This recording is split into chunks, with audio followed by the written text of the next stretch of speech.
ನಮಸ್ಕಾರ. ನಾನು HR Jayaram green pass ಸಂಸ್ಥಾಪಕ. ಆದರೆ ಮೂಲತಃ ನಾನು ಸಾವಯವ ಕೃಷಿ ಕಳೆದ 25 ವರ್ಷಗಳಿಂದ ಮಾಡ್ತಾಯಿದ್ದೀನಿ. ಇವತ್ತಿನ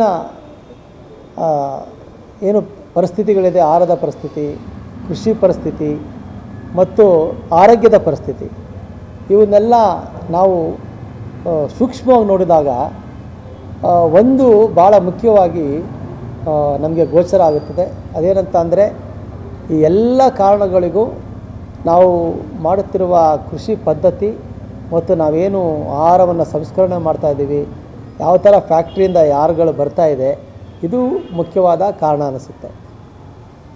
ಒಂದು 60-70 ವರ್ಷಗಳಿಂದ ನೋಡಿದಾಗ ಎಲ್ಲ ಕಡೆಯೂ ಯಾವುದೇ ರೀತಿಯ ಈ ರಾಸಾಯನಿಕ, ಈ ಪೆಸ್ಟಿಸೈಡ್ಸ್ ಏನಂತೀವಿ ಎಲ್ಲ ಕೆಮಿಕಲ್ಸು, ಪಾಯ್ಸನ್ಸ್ ಇದೆಲ್ಲ ಹಾಕಿ ಯಾವುದನ್ನೂ ಸಹ, ಯಾವ ಗೊಬ್ಬರ ಇರ್ಬೋದು, ಎಂಥದ್ದು ಆರ್ಟಿಫಿಷಿಯಲ್ ಥಿಂಗ್ಸ್ ಇರ್ಬೋದು, ಯಾವುದನ್ನೂ ಹಾಕ್ತೇ ಜನ ಕೃಷಿ ಮಾಡ್ತಾಯಿದ್ರು. ಪದಾರ್ಥಗಳನ್ನು ಅಷ್ಟೇ, ಅದು ನೇರವಾಗಿ ಜನಗಳಿಗೆ ಬರ್ತಾಯಿತ್ತು. ಅದೆಲ್ಲ ಪ್ರೋಸೆಸ್ ಆಗ್ತಿರಲಿಲ್ಲ. ಹೆಚ್ಚಿಗೆ ಮನೆಯಲ್ಲೇ ಎಲ್ಲ ಪ್ರೋಸೆಸ್ ಮಾಡೋಂಥದ್ದು, ಎಲ್ಲ ಸಣ್ಣ ಸಣ್ಣ ಹಳ್ಳಿಗಳಲ್ಲಿ ಪ್ರೋಸೆಸ್ ಆಗುವಂಥದ್ದು. ಆಮೇಲೆ ಆ ಥರ ಇರೋದಂಥ ವ್ಯವಸ್ಥೆ ಇತ್ತಾಗ. ಆದರೆ ಅವಾಗ ಅದಕ್ಕೆ ಒರಿಜಿನಲ್ ಫುಡ್ ಅಂತ ಹೇಳ್ಬೋದು. ಅಂದರೆ ಒರಿಜಿನಲ್ ಫಾರ್ಮಿಂಗ್, ಒರಿಜಿನಲ್ ಫುಡ್, ಅದು ಎಷ್ಟೋ ನೂರಾರು ಶತಮಾನಗಳಿಂದ ಮಾಡ್ಕೊಂಬಂದಿರೋ ಒಂದು ಪದ್ಧತಿ. ಆದರೆ ಕಳೆದ 50-60 ವರ್ಷಗಳಲ್ಲಿ ಒಂದು ದೊಡ್ಡ ಅಗಾಧವಾದ ಬದಲಾವಣೆಗಳಾಗಿದೆ ಕೃಷಿ ಪದ್ಧತಿಯಲ್ಲಿ, ನಮ್ಮ ಆಹಾರದಲ್ಲಿ. ನಾವು ಮನೆಯಲ್ಲಿ ಉಪಯೋಗಿಸ್ತೀವಿ ಆ ಪದಾರ್ಥಗಳಲ್ಲಿ, ಇವೆಲ್ಲ ಭಾಳ ಬದಲಾವಣೆ. ಅಂದರೆ ಅವು ಮಾರಕವಾಗಿದೆ. ಬದಲಾವಣೆ ಅಂದರೆ ಯಾವಾಗಲೂ ಉತ್ತಮ ಆಗಬೇಕು, ಆ ಥರ ಅಲ್ಲ.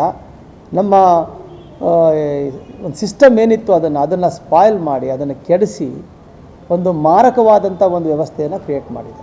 ಇದರಲ್ಲಿ ಯಾವುದೇ ರೀತಿಯ ಅನುಮಾನ ಇಲ್ಲ. ಅದನ್ನು ಬಿಡಿಸಿ ಹೇಳ್ಬೋದು. ಯಾಕಂದರೆ ನನಗೆ 60-65 ವರ್ಷಗಳಿಂದ ಕೃಷಿ ಅನುಭವವೂ ಇದೆ. ಇವತ್ತಿನ ಕೃಷಿ ಅನುಭವವೂ ನನಗಿದೆ. ಅದನ್ನು ನಾನು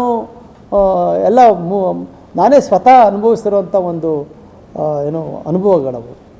ಸುಮ್ಮನೆ ಯಾವುದೋ ಆಯಿತು ಅಂತ ಹೇಳೋಕ್ಕಾಗೋದಿಲ್ಲ. ನಾನು ಹುಟ್ಟಿದ್ದು ನಮ್ಮೂರು ಕನಕಪುರ ಹತ್ರ ಹುಣಸನಹಳ್ಳಿ ಅಂತ. ಇವತ್ತೂ ಸಹ ನಮ್ಮೂರು ತುಂಬ ಅದ್ಭುತವಾಗಿದೆ.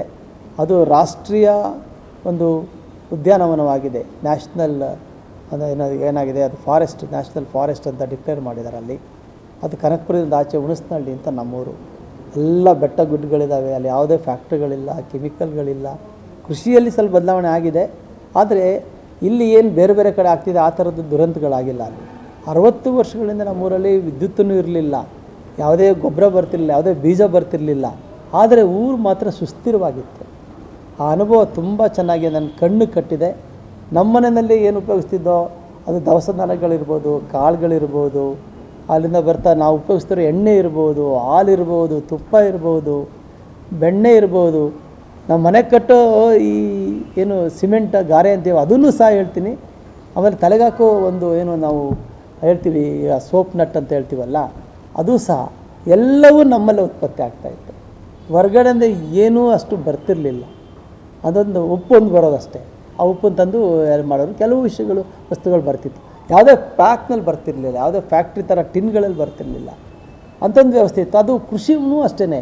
ಎಲ್ಲ ಬೆಳೆಗಳನ್ನು ಒಂದು ಕೃಷಿಯ ವ್ಯವಸ್ಥೆಯಲ್ಲಿ, ಮಳೆ ನೀರಿನಲ್ಲಿ ನಮ್ಮಲ್ಲೇ ಇರುವಂಥ ಒಂದು ಸಾವಯವ ಪದ್ಧತಿಯಲ್ಲಿ ಬೆಳೀತಾಯಿದ್ರು. ಅದು ಮಲ್ಟಿ ಕ್ರಾಪ್ ಸಿಸ್ಟಮ್ ಅಂತ ಹೇಳ್ತಾರೆ.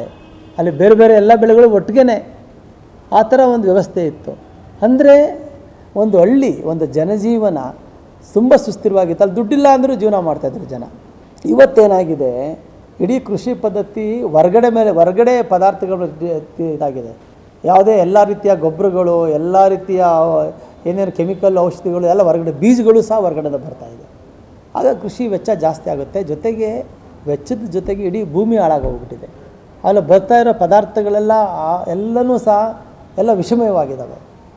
ಅಲ್ಲಿಂದ ಬಂದು ಫ್ಯಾಕ್ಟ್ರಿ ಪ್ರೊಸೆಸ್ ಮಾಡಿ ಎಲ್ಲ ಮಾಡಿ ಈ ಥರ ಹದಗೆಟ್ಟೋಗ್ಬಿಟ್ಟಿದೆ.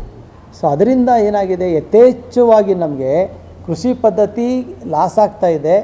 ಮಣ್ಣಿನ ಫಲವತ್ತತೆ ಕಡಿಮೆ ಆಗಿದೆ. ಜನಗಳಿಗೆ ಕಾಯಿಲೆ ಬರೋ ಶುರು ಆಗಿದೆ. ಲೈಫ್ ಸ್ಟೈಲ್ ಡಿಸೀಸ್ ಅಂತ ಹೇಳ್ತೀವಿ, ಅದು ಬರ್ತಾಯಿದೆ. ಸೊ ಇದನ್ನೆಲ್ಲ ಯೋಚನೆ ಮಾಡಿದಾಗ ನಮಗೆ ಮುಖ್ಯವಾಗಿ ಏನದು ಉತ್ತರ ಅಂತಂದರೆ, ಎಲ್ಲ ಇದಕ್ಕೂ ಕೃಷಿನಲ್ಲಿ ರೈತ ಸೋಲ್ತಿದ್ದಾನೆ, ಮಣ್ಣು ಸೋಲ್ತಾ ಇದೆ, ಆಹಾರ ಸರಿಯಾಗಿ ಬರ್ತಾ ಇಲ್ಲ, ನಮ್ಮ ಆರೋಗ್ಯ ಕೆಡ್ತಾ ಇದೆ, ನಮ್ಮ ಇಡೀ ಎನ್ವೈರನ್ಮೆಂಟು ಹೋಗ್ತಾ ಇದೆ, ನೀರಿನ ಹೊಡೆತ ಜಾಸ್ತಿ ಆಗಿದೆ, ಒತ್ತಡ. ಇವೆಲ್ಲಕ್ಕೂ ಒಂದೇ ಉತ್ತರ ಅಂದರೆ ಸಾವಯವ ಕೃಷಿ. ಅದಕ್ಕೆ ನಾವು ಬಿಡಿಯಾಗಿ ಹೇಳ್ಬೋದು, ಸಾವಯವ ಕೃಷಿ ಎಲ್ಲ ಸಮಸ್ಯೆಗಳನ್ನು ಯಾವ ರೀತಿ ಸುಲಭದಲ್ಲಿ ಬದಲಾವಣೆ ಆಗುತ್ತೆ ಅಂತ. ಆದರೆ ಒಂದಂದರೆ ಎಲ್ಲರೂ ಹೇಳ್ತಾರೆ ಸಾವಯವ ಕೃಷಿ ಮಾಡೋಕ್ಕೆ ಸುಲಭ ಆಗೋದಿಲ್ಲ, ಕಷ್ಟ ಆಗಿದೆ ಅಂತ. ಅದು ಖಂಡಿತ ತಪ್ಪು. ನಾನು ಕಳೆದ 25 ವರ್ಷಗಳಿಂದ ಸಾವಯವ ಕೃಷಿ ಮಾಡ್ತಾಯಿದ್ದೀನಿ. ನಂತರ ಭಾಳಷ್ಟು ರೈತರುಗಳು ಮಾಡ್ತಿದ್ದಾರೆ. ಅದನ್ನು ನಾವು ಇನ್ನೊಂದು ಸರಿ ಹಂಚ್ಕೋಬೋದನ್ನು ಯಾವ ರೀತಿ ಸುಲಭದಲ್ಲಿ ಮಾಡ್ಬೋದು ಅಂತ. ಸಾವಯವ ಕೃಷಿ ಮಾಡಿದಾಗ ನಿಮಗೆಲ್ಲ ಖರ್ಚುಗಳು ಕಡಿಮೆ ಆಗುತ್ತೆ, ಮಣ್ಣು ಉಳಿಯುತ್ತೆ, ಒಳ್ಳೆ ಆಹಾರ ಬರುತ್ತೆ, ನೀರು ಒತ್ತಡ ಬೇಕಾಗೋದಿಲ್ಲ, ಜಾಸ್ತಿ ನೀರು ಹೆಚ್ಚಿಗೆ ಅವಶ್ಯಕತೆ ಇರೋದಿಲ್ಲ, ಬರೋ ಪದಾರ್ಥಗಳು ಉತ್ಕೃಷ್ಟವಾಗಿರ್ತವೆಲ್ಲ, ಉತ್ಕೃಷ್ಟವಾಗಿ ಅದು ಆರೋಗ್ಯದಾಯಕವಾದ ಪದಾರ್ಥಗಳು ಹೊರಗಡೆ ಬರ್ತವೆ. ಸೊ ಇದು ಭಾಳ ಮುಖ್ಯವಾದ ವಿಷಯ. ಸಾವಯವ ಕೃಷಿ ನೀಡತ್ತೆ ಇವತ್ತು, ಅದು ಆಗಬೇಕಾಗಿದೆ. ಖಂಡಿತ ಸಾವಯವ ಕೃಷಿ ನಾವು ಎಲ್ಲರೂ ಸಹ ನಾವು ಮಾಡಬೇಕು ಮತ್ತು ಪ್ರೋತ್ಸಾಹ ಕೊಡಬೇಕು.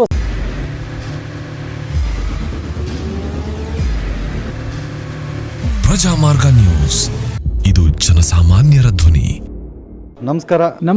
ನೀವು ನೋಡ್ತಾ ಇದ್ದೀರಾ ಪ್ರಜಾಮಾರ್ಗ ನ್ಯೂಸ್. ರಾಷ್ಟ್ರದ ರಾಜ್ಯದ ರಾಜಕೀಯದ ಬಗ್ಗೆ ಹೆಚ್ಚಿನ ಸಿನಿಮಾ ಅಪ್ಡೇಟ್ಗಳಿಗಾಗಿ ಫಸ್ಟ್ ಲೈಕ್ ಮಾಡಿ, ಸಬ್ಸ್ಕ್ರೈಬ್ ಆಗಿ, ಹಾಗೆ ಫಾಲೋ ಕೂಡ ಮಾಡಬೇಕು.